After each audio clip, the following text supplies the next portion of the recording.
விசுவாசத்தை பற்றிய போதனைகளையும் ஜபத்தையும் உங்களோடு கூட நடத்தி பேசிக்கொண்டு வருகிறேன். இன்றைக்கும் நம்ம விசுவாசத்தை பற்றி கேட்கலாம். ஓகே, விசுவாசத்தை பற்றி கேட்கலாமா?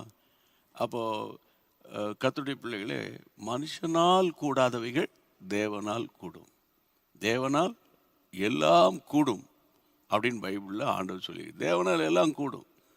அதே நேரத்தில் நம்ம பகுதியில் நீ விசுவாசித்தால் தேவனுடைய மகிமையை காண்பாய். ஒரு பக்கம் தேவனால் எல்லாம் கூடும், ஓகே. இன்னொரு பக்கம் நமக்கு ஒரு விசுவாசம் இருக்கணும். அந்த விசுவாசத்தை சாத்தான் என்ன பண்ணுவான்? உடைக்கிறதுக்கு எதாகிலும் ஒரு சோதனைகளை அனுப்புவான், விசுவாசத்தை உடைப்பதற்கு. டெய்லி உங்களுக்கு ஆலோசனை வருவது எவ்வளோ பிரயோஜனமாக இருக்குல்ல? கர்த்தருக்கு ஸ்தோத்திரம். ஒரு பெரிய எழுப்புதல் உங்களுக்குள்ளே வரப்போகுது பாருங்க. நீங்கள் இன்றைக்கி அற்பமாக ஏளனமாக எண்ணப்படலாம், ஆனால் கொஞ்ச நாட்களுக்குள்ள உங்களுடைய ஜெப ஜீவியம் மாறிடும், உங்களுடைய விசுவாச ஜீவியம் மாறிடும், உங்களுடைய வேத படிப்பு மாறிடும். அப்படி தான் சொல்கிறாங்க. கடந்த 5 ஆண்டு காலங்களாக ஆன்லைனில் இருக்கிற வியூவர்ஸ்க்குள்ளே நிறைய ரிவைவல், பர்சனல் ரிவைவல் ஏற்பட்டிருக்கு. கர்த்தருக்கு மகிமை உண்டாவதாக. அதனால தான் சரியா அன்னைக்கு உங்களுடைய சாட்சிகள் எல்லாம் சொல்லி கர்த்தருடைய நாமத்தை நம்ம மகிமைப்படுத்துவோம். Okay, praise God. ஒவ்வொரு நாளும் இந்த விசுவாசத்தை பற்றி பேசும்போது எனக்கு மனதில் வருகிற வார்த்தை பொதுவாக யூதா 3ஆம் வசனம், யூதாவின் நிருபம். குயிக்காக எடுங்க. யூதா, கர்த்தருக்கு ஸ்தோத்திரம். 3ஆம் வசனம், பிரியமானவர்களே, பொதுவான ரட்சிப்பை குறித்து உங்களுக்கு எழுதும்படி நான் மிகவும் கருத்துள்ளவனாய் இருக்கையில் பரிசுத்தவான்களுக்கு ஒரு விசை ஒப்பு கொடுக்கப்பட்ட விசுவாசத்திற்காக நீங்கள் தைரியமாய் போராட வேண்டும் என்று உங்களுக்கு எழுதி உணர்த்துவது எனக்கு அவசியமாய் கண்டது. பரிசுத்தவான்களுக்கு ஒரு விசை ஒப்பு கொடுக்கப்பட்ட விசுவாசத்துக்காக, ஷார்ட்டா சொன்னா, விசுவாசத்துக்காக நீங்கள் தைரியமாய் போராட வேண்டும். ஆமேன். விசுவாசத்துக்காக நீங்க எப்படி போராடணும்? தைரியமாய் போராடணும். ஆண்டவருக்கு மகிமை உண்டாகட்டும். ஏன்னா உங்க விசுவாசம் வேற எங்கேயும் கை வைக்க மாட்டான், உங்க விசுவாசத்துல தான் கை வைப்பான். சரியா? விசுவாசத்துல கையை வச்ச உடனே முதல்ல பாதிக்கப்படுறது ஜெப ஜீவியம் பாதிக்கப்படும். நல்ல சந்தோஷமா தேவனை நோக்கி ஜெபிக்க என்னால முடியலையே, நல்ல மனதார பைபிள் படிக்க என்னால முடியலையே, இப்படி ஒரு வேதனை வந்துட்ட அப்படிங்கிற ஒரு கஷ்டம் உங்க மனதை அழுத்தும் பிரியமானவர்களே. அதனால நான் உங்களுக்கு சொல்றேன், உங்க விசுவாசத்தை சாத்தான் பாதிக்க இடம் கொடுக்க கூடாது. போன இரவு ஜெபத்தில் விசுவாசத்தில் நிற்க எனக்கு என்ன தடை, ஏன் என்னால் நிற்க முடியல? ஒன்று, நல் மனசாட்சி காத்துக்கொள்ளணும்னு நான் உங்களோட பேசுனது நினைவு இருக்கா? 2வது, கர்த்தருடைய பிள்ளைகளை வீண் பேச்சை கட்டுப்படுத்தணும், மட்டுப்படுத்தணும் அப்படின்னு நான் பேசுனது உங்களுக்கு நினைவு இருக்கா? ஆமேன். இன்றைக்கு ஒரு காரியம், பைபிளை படிங்க கர்த்தருடைய பிள்ளைகளே. 1 தீமோத்தேயின் புத்தகம் 6ஆம் அதிகாரம் எடுத்துக்கோங்க, 10ஆம் வசனம். 1 தீமோத்தேயு, நானும் பைபிளை பிறவங்களோட சேர்ந்து 6ஆம் அதிகாரம் 10ஆம் வசனம். அங்கே என்ன போட்டிருக்கு? பண ஆசை எல்லா தீமைக்கும் வேறாக இருக்கிறது. அப்புறம் சிலர் அதை இச்சித்து, எல்லாரும் இல்லை, சிலர் அதை இச்சித்து, அந்த இச்சையின் ஆவி உள்ள வந்த உடனே, பணத்தின் மேலே ஒரு ஆசை வந்த உடனே, அந்த வசனத்தை படிங்க, சிலர் அதை இச்சித்து விசுவாசத்தை விட்டு வழுவி அநேக வேதனைகளால் தங்களை உருவ குத்தி கொள்வார்கள். குத்தி கொண்டிருக்கிறார்கள். அப்ப விசுவாசம் பாதிக்கப்படுறது எங்க அப்படின்னா, பண ஆசை வரும்போது. விசுவாசம் எங்க பாதிக்கப்படுது? பண ஆசை வரும்போது. இப்போ நீங்க என்ன பார்த்து, உங்களுக்கு பணம் வேணுமா வேணாமான்னா, எனக்கு பணம் வேணும். நான் உலக பிரகாரமான தொழில் பண்றாளோ, உலக பிரகாரமான வேலை பார்க்குறவன் இல்லை, நான் ஒரு ஊழியக்காரன். அப்போ ஊழியக்காரனுக்கு எதுக்கு சார் பணம்? ஊழியத்தை கட்டுவதற்கு, ஆத்தும ஆதாயம் பண்ணுவதற்கு. உதாரணமாக இந்த புத்தகத்தை அச்சடிக்கணும்னா அதுக்கு பணம் வேணும். அப்படி தானே?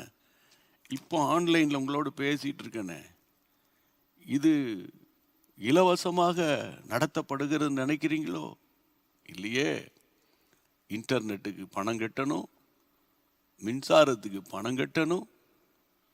இதில் இரவும் பகலும் நம்மோடு உழைக்கிறார்களே முழு நேர ஊழியர்கள், அவர்கள் தேவைகள் சந்திக்கப்படணும். இல்லை, எவ்வளவு காரியம். அப்போ பணம் தேவை, பணம் தேவை. ஆனால் தீமோத்தேயுக்கு அவர் சொல்லுகிறாரு, பண ஆசை. திரும்ப அந்த வசனத்தை படிக்கலாமா? பண ஆசை, love of money is the root of all evil. அதாவது கர்த்தரை தான் நம்ம நேசிக்கணுமே தவிர பணத்தை நேசிக்க கூடாது. ஒருத்தன் பணத்தை நேசிக்கிறான்னா ராத்திரி பகலும் இதை எப்படி சம்பாதிக்கலாம், அதை எப்படி சம்பாதிக்கலாம், அந்த சொத்தை எப்படி விற்கலாம், இதை எப்படி வாங்கலாம், இது இங்கே இந்த கம்பெனியில் 40,000 சம்பாத்தியம், அந்த கம்பெனியில் ஒரு ஆஃபர் வந்திருக்கு 70,000 சம்பாத்தியம், அப்படியே இதை விட்டுட்டு அங்கே ஓடு. அவன் 70,000 கொடுக்கறது ஒன்று தான், அவன் உன்னை சாரா பிழியறது ஒன்று தான். புரியுதா? இதெல்லாம் யோசிக்காம சிலர் கம்பெனியாக மாறிக்கிட்டு கிடப்பாங்க. ஒரு இடத்துல உருப்படியாக ஒரு 5 வருஷம் வேலை பார்த்தோங்கிறது கிடையாது. கர்த்தர் கொடுக்கிற உயர்வு வேற, நாமவே உயர்வை தேடி போகிறது வேற. ஏமாந்து போவாதீங்க, கடைசி காலத்தில் ஏமாந்து போவாதீங்க. பண ஆசையோ எல்லா தீமைக்கும் வேறுன்னு சொல்லும்போது அங்கே ஃபெய்த் வருது. சிலர் அதை இச்சிக்கிறாங்க, பண ஆசையை இச்சித்து உடனே அவங்க இருக்கிற அந்த விசுவாசத்தை விட்டு, வசனத்தின் மேல் விசுவாசம், இயேசுவின் மேல் விசுவாசம், புரிதா, அபிஷேகத்தின் மேல் இருக்கிற விசுவாசம், அந்த வார்த்தையின் மேல் இருக்கிற விசுவாசம், எல்லாத்தையும் விட்டுட்டு அவங்க பணம் அலையும் போது தேவையில்லாத டென்ஷன், அதான் தேவையில்லாத அநேக வேதனைகளால் தங்களை உருவ குத்தி கொள்ளுகிறார்கள். அப்படி சொல்லிட்டு, நீயோ தேவனுடைய மனிதனே. அடுத்த வசனம், நீயோ ஓ மேன் ஆஃப் காட். நீயோ அப்படின்னு சாதாரணமா அழைக்கல. தீமோத்தேயுவை பார்த்து சாதாரணமா ஓ தீமோத்தேயுவே அப்படின்னு சொல்லாம, ஓ மேன் ஆஃப் காட், நீ ஒரு தேவனுடைய மனிதன். நீங்க புரிஞ்சுக்கோங்க, நீங்க விசுவாசிக்கிறீங்களோ நீங்க விசுவாசிக்கலையோ, நீங்க சொல்றீங்களோ சொல்லி, நீங்க தேவனுடைய மனுஷி, நீங்க தேவனுடைய மனுஷன். தேவனுடைய ஆவி உங்களுக்குள்ள இருக்கிறது. கர்த்தராகிய இயேசுவின் இரத்தத்தினால நீங்க கழுவப்பட்டு இருக்கிறீங்க. நீங்க யாரு? தேவனுடைய மனுஷி. நீங்கள் யாரு? தேவனுடைய மனிதன். Oh man of God.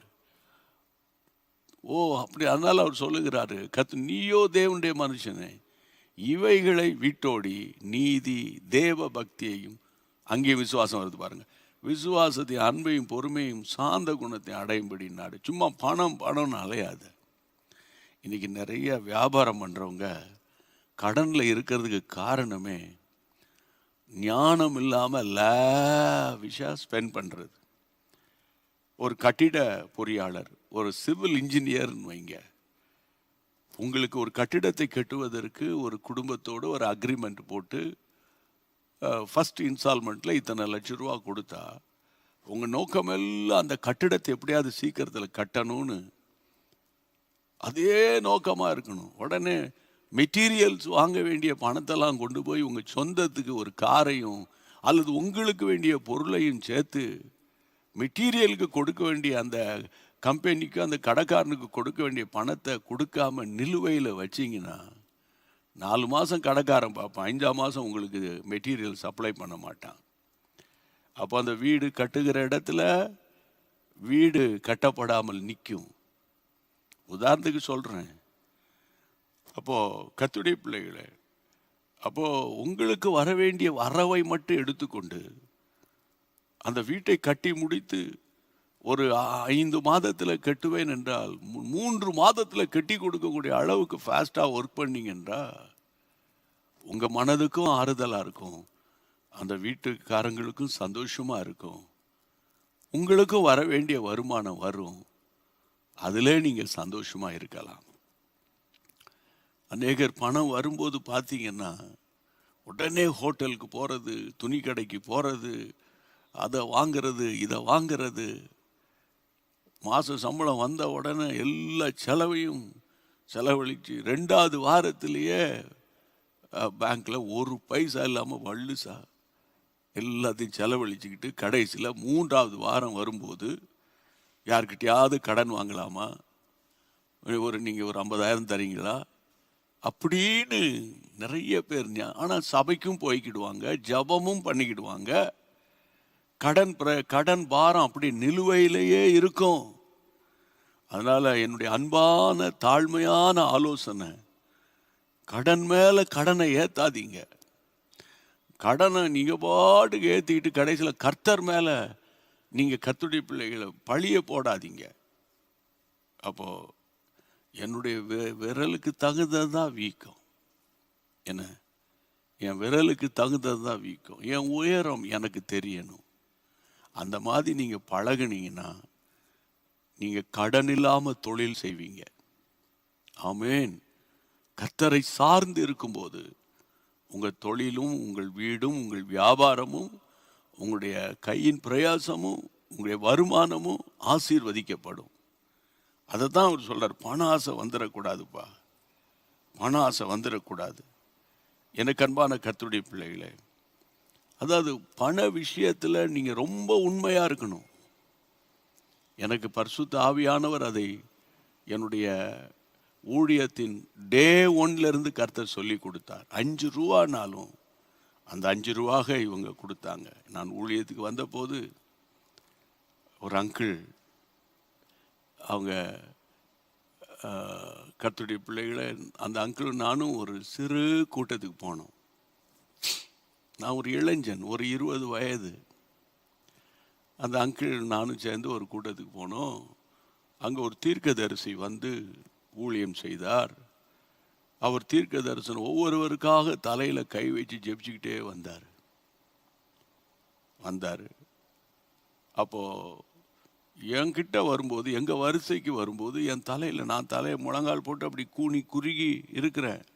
என் தலையில் கை வைத்த உடனே, யூ ஆர் அன் எவாஞ்சலிஸ்ட் அப்படின்னார். உடனே எனக்கு ஆச்சரியம். ஊழியத்தில் 5 வகை உண்டு: அப்போஸ்தலர்கள், தீர்க்கதரிசிகள், சுவிசேஷகர்கள், மெய்ப்பர்கள், போதகர்கள்.